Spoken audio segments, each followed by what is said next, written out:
आफ्नै बुढा हो नि। ल दिदी कस्तो कुरा गर्नुहुन्छ?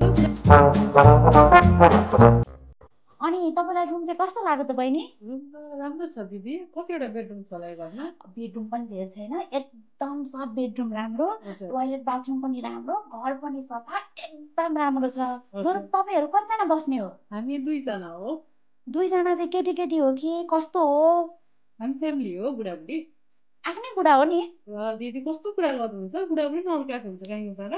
लो बहिनी के कुरा गर्नुहुन्छ तपाईँ? पोर्चुगलमा त यहाँ अर्काको बुढासँग बस्नेको त खप्पिसक्नु छैन। घरि कसको बुढा पनि आफ्नै बुढा बनाएको छ, दाइलाई पनि बुढा बनाएको छ। राम यहाँ त विश्वास छैन बहिनी, त्यही भएर मैले सोधेको।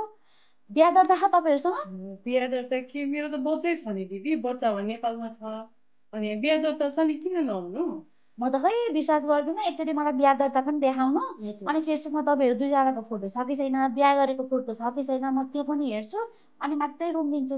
अस्ति एउटा बहिनीलाई राखिहालेँ, अनि अर्काको बुढासँग बस्दा रहेछ। आम्मामा बेइज्जत भएर फेसबुकभरि तिनीहरूको फोटो आएर मलाई त कस्तो लाज मर्नु भयो। त्यस्तालाई त राख्दिनँ म अब। मेरो त फेसबुकमै हेर्नु न, मेरो आफ्नै बुढा छ, टिकटकमा आफ्नै बुढा हुनुहुन्छ। त्यस्तो छैन नि म। ल तपाईँको मैले विश्वास गरेँ, त्यही पनि म एकचोटि सबैजनासँग सोधपुछ गरेर विश्वास गरेपछि मात्रै राख्छु है, त्यत्तिकै त राख्दिनँ।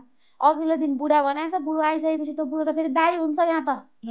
नभए म बिहा दर्तै लिएर आउँला। ल भोलि बिहा दर्ता लिएर आउनु। टेन्सन नगर्नु न, आफ्नै बुढाबुढी भएपछि आफ्नै बुढाबुढी भयो हामी। त्यसो भए मैले विश्वास गरेँ, तर तिमी पनि एकचोटि बिहा दर्ता चाहिँ ल्याउनु है। ल हुन्छ दिदी है त।